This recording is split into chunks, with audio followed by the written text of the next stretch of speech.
শরৎকালের নীল আকাশ, সাদা কাশফুল আর হালকা ঠান্ডা হাওয়া এসে গেল বাঙালির সবচেয়ে প্রিয় উৎসব দুর্গাপূজা।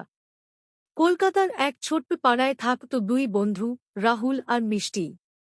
সারা বছর তারা অপেক্ষা করত দুর্গাপূজার জন্য।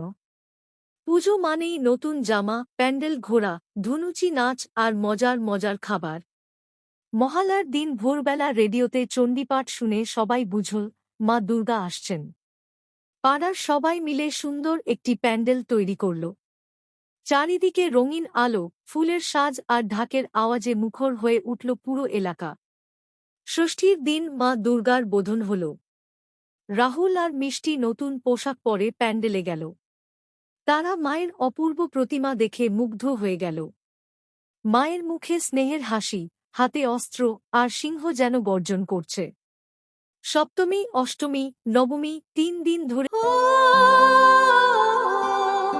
এলো এলো মা দুর্গা, কাশফুল হাসে মাঠে, ঢাকের তালে মন যে নাচে, আনন্দ ভাসে ঘাটে।